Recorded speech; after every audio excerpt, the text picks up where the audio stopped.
네, 미국 주식 무작정 따라하기로 돌아왔습니다. MTN 이항의 전문위원님과 계속해서 이야기 나눠볼 텐데요.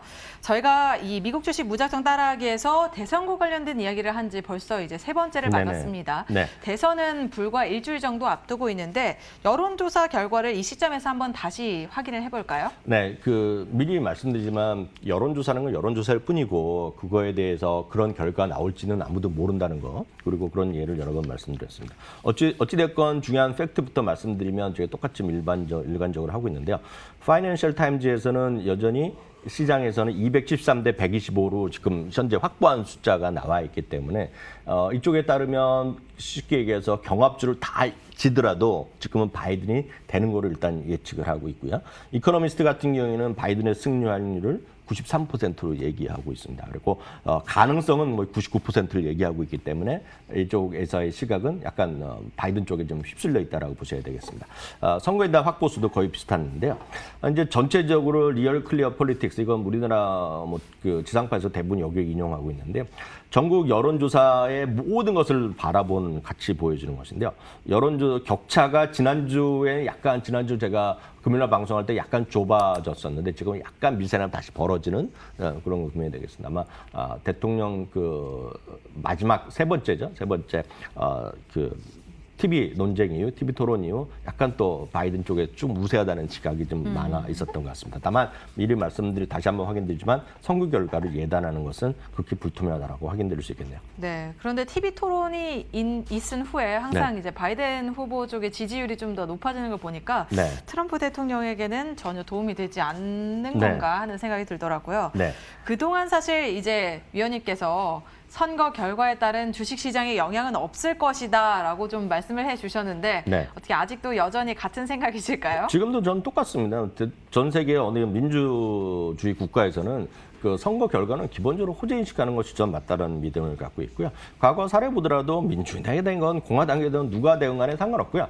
특히 여당과 야당이 누가 이기고 지던 증거를 얘기를 많이 하거든요. 그렇지만 그것도 역시 1930년도 이후 그리고 2017년까지의 역사를 보면 여당이 이기건 여당이라는 건 현재 집권당이 이기건 현재 집권당이 지건 상관없이 주식시장은 특히 연말까지 보면 예외 없이 좀 올라가는 모습을 보였다는 것이 되겠고요. 특히 의외인 것은 야당이 이겼을 때 연말까지 보면 오히려 주가 상승률이 더 컸다는 것도 보셔야 되겠고요. 특히 오늘까지 하면 딱 미국 날짜로 보면 8일이 남았는데요.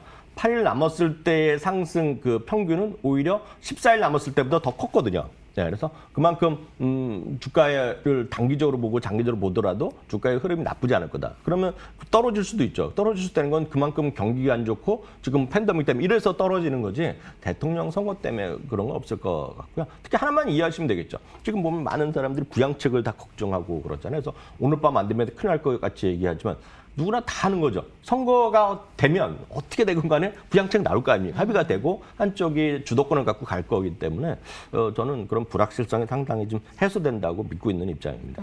약간 시간이 답이다라는 네, 말씀을 맞습니다. 해주시는 것 같은데 네. 그렇다고 하더라도 이 후보들 간의 정책적인 차이가 어느 정도 좀 있기 때문에 그에 따른 영향을 분석해 봐야 될 필요성도 느껴지거든요. 네네. 어쨌든 주요 정책적인 차이가 이제 트럼프 대통령과 바이든 후보 사이에 존재하는데 어떤 것들 쟁점으로 봐야 될까요? 정책적으로 주요 이제 특이하게 차이가 나는 것들을 위주로 좀 몇 개 말씀드려요. 첫 번째는 이제 지구 온난화에 대한 시각이 워낙 많이 다르죠. 그거는 뭐로도 알 수 있냐면 트럼프 대통령이 당선 이후에 4년 전 당선 이후에 제일 먼저 한 것 중에 하나가 파리 기후 협약을 탈퇴했거든요. 이거 미친 짓 하면서 탈퇴했거든요.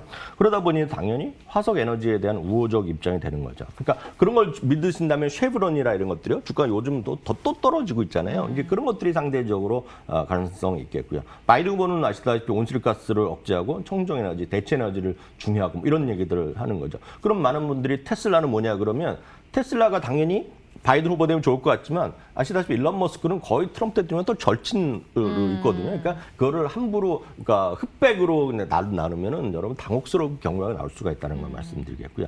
넥스트라 에너지 분명히 좋은 거죠. 좋지만 넥스트라 에너지를 바이든이 되면 뭐 좋고 트럼프 대통령 안 된다? 그렇게 얘기한 거면 제가 일반 테마주로 보시는 건데 넥스트라 에너지 그런 테마주가 아닙니다. 지금 이거는 전체적으로 진짜 퀄리티가 훨씬 진짜 좋은 회사거든요. 네. 그런 관점으로 좀 이해하시면 그러니까 네. 네, 그러면 좋겠고요. 또 바이든이 당선 시에 하나 좀 차이 나는 것 중에 하나가 극명하게 많은 분들이 인식을 안 하고 있는데 그것 중에 하나가 정책적으로 보면 ESG의 무브먼트입니다. 그러니까 그 사회 책임 어떤 그런 그런 ESG라는 무브먼트에 대해서 말씀드렸는데요. 이거에 대해서 트럼프 대통령은 상당히 지금 부정적으로 보는 분이고요. 그래서 백악관 전체적으로 보면 매번 이런 우리나라 보면 연기금이나 이런 데나 펀드에 ESG 운동 많이 하는 걸 비판합니다. 왜 너희들이 주식 투자에 관여하냐면서 비판하고 있거든요. 그래서 ESG랑 ESG를 반대하는 사람과의 또 극명한 차이도 있다라고 보셔야 되겠고요. 또 하나 이제 인프라 투자인데요. 인프라 투자도 많은 분들이 약간 간과하고 있는 분입니다. 왜냐하면 트럼프 대통령도 인프라 투자 많이 좀 할 거라고 예상을 했었던 분이죠. 그래서 기억하실지 모르겠지만 멕시코 국경에 그 장벽을 세운다 그랬는데 그렇죠. 다 없어졌고요. 그 당시에 보면 수많은 다리 교량 공항이 엄청 지어졌어야 되는데 아시는 게 좀 진 게 하나도 없어요. 그러면서 트럼프 대통령 대신 뭘 했냐면 이런 기대를 줬지만 결국 한 거는 텍스를 깎아준 겁니다. 법인세 깎아주고 소득세를 깎아준 것만 했죠. 인프라는 말은 많이 했고 이번엔 엄청 얘기하고 있는데 인프라는 별로 한 적이 없거든요. 그렇기 때문에 지금 오히려 바이든이 되면 바이든은 인프라에 대한 미국을 재건한다는 얘기를 하고 있거든요. 그게 이제 세금 깎아주는 게 아니라 진짜 좋아서 어떤 그 실업률을 회복하고 이런 얘기를 하는 거거든요. 그렇기 때문에 인프라는 관련된 것들, 캐터필러 이런 것들이 당연히 해당되겠고요. 여기 ETF도 몇 개 있습니다. 페이브나 인프라 투자 관련 ETF 같은 게 되겠고요. 트럼프 대통령 말씀드렸다시피 이번에도 인프라는 얘기하고 있지만 인프라보다는 세금에 대해 세금을 바이든 되면 세금이 올라가서 망할 같이 얘기하고 있잖아요. 그런 것들 그리고 여전히 강한 미국을 얘기하면서 방위산업 이런 것들 방위산업이 지금 한 6개월치 쉬고 있거든요. 우주 항공 이런 거 쉬고 있는데요. 그런 것들이 상대적으로 좀 기대를 볼 수 있는 것이 양쪽에 극명하게 차이가 있는 것이다라고 이해하시면 되겠습니다. 네, 얘기를 들어보니까 트럼프 대통령이 다시 재선을 하게 되는 상황이 된다면 이 말만 장황하게 하는 양치기 소년이 되지는 말아야겠습니다. 노동과 부동산 관련 정책도 한번 확인을 해볼게요. 네. 네, 어떤 정책들의 차이가 있을까요? 이거는 약간은 이제 상상을 좀 하셔야 되겠는데요. 만약 여러분들이 생각하는 거와 약간 다를 수 있습니다. 왜냐하면 바이든이 매번 얘기하는 거가 임금 상승이거든요. 잘 들어보시면 트럼프 대통령은 임금 상승 그런 얘기를 별로 안 하고 세금을 많이 하고요. 바이든이나 저쪽은 이제 임금을 많이 올린다 얘기하고 있습니다. 그래서 우리나라는 항상 이슈가 되지만 2025년까지 15달러까지 시간당 15달러. 이게 보면 상당히 낮은 것 같지만 일반적인 나라고 주별로 주는 건 약간 또 다릅니다. 여튼 그렇죠. 15달러 얘기하고 있고요. 그래서 15달러 받고 일할 사람은 없는 거죠, 지금 미국이요. 누가 있습니까? 15달러 받고 일하는데 거의 없는 거 아닙니까? 그래서 여하튼 기준 가격이 이렇다는 얘기가 되겠고요. 고소득자 중심의 소득세를 인상한다는 겁니다. 소득세를 누구나 다 올리는 게 아니라 하이 인컴에 있는 사람 올리겠다는 얘기하고 있고요.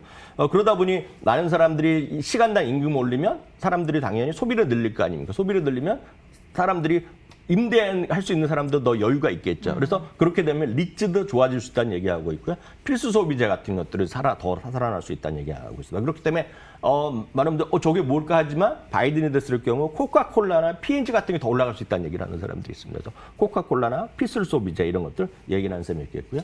특히 이제 부동산 있죠. 일반적인 주택 지금 보면 주택 관련 콘도 하는 리츠가 다 안 좋았거든요. 그러니까 네. 그런 리츠 같은 것도 되살아날 수 있다는 주장이 있겠고요. 반대로 이제 법인세가 원상 회복될 경우 금융주가 계속 타격을 받기 때문에 금융업종이 상대적 약세를 하고 있습니다. 다만 트럼프 대통령이 되건 바이든 대통령이 되건 간에 누가 되더라도 상관없이 좋아질 수 있는 것이 바로 헬스케어 섹터거든요. 왜냐하면 물론 세부 분류는 분명히 차이 나지만 그 트럼프 바이든 후보 입장에서 보면 의료보험 체계를 좀 더 확대하자는 얘기를 하고 있고 또 하나 양쪽 모두 약가 인하를 얘기하고 있기 때문에 헬스케어 중에서도 제약업체는 약간 마이너스 날 수 있지만 보험회사들이 있지 않습니까? 보험회사들 중심 그런 이제 섹터가 따로 있습니다. 그 안에 헬스케어 소위 서비스 프로바이더라고 약간 어렵지만 쉽게 해서 보험회사입니다. 네. 유나이티드 헬스 이런 것이 해당되는데 그런 것들이 지금 사상체 효과하는 들이 이유가 있는 거죠. 그러니까 이런 것들이 전반적으로 좀 호재 인식하는 것이 맞다라고 보시면 되겠습니다. 네, 그 말씀은 이 의료보험 그러니까 헬스케어 관련주들은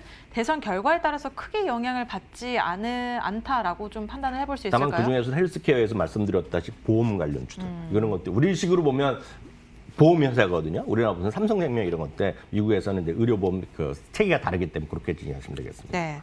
월가에서는 어느 정도는 이제 여론조사 결과도 그렇고요. 바이든 후보의 승리를 좀 점치는 것 같은 그런 분위기인데 한쪽으로 쏠려서 투자를 하는 거 굉장히 위험하다라고 항상 말씀을 해주셨어요. 저 엄청나게 위험하다 보고 네, 있죠. 그래서 균형적인 투자가 특히 필요하겠죠. 이제 예를 들어서 그 앞서도 말씀드렸다시피 바이든이 되면 뭐가 되고 바이든이 뭐 안 되면 이런 얘기 하고 있는데 상당히 좀 위험하고 있고요. 너무 좀 뭐랄까 좀 자극적인 제목을 뽑는 거 아닌가 싶습니다. 뭐 미국도 마찬가지, 한국도 마찬가지인데요.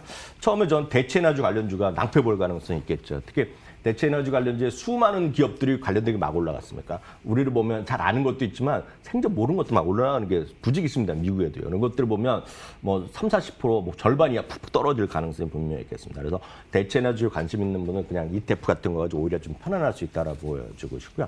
퍼스트 솔라 같은 경우가 이제 대표적으로 물론 좋은 회사지만 올라갔지만 이런 것들은 상당히 좀 바이든이 혹시 지면 주가는 상당 부분 조정 보일 가능성 우리가 배제할 수 없겠고요.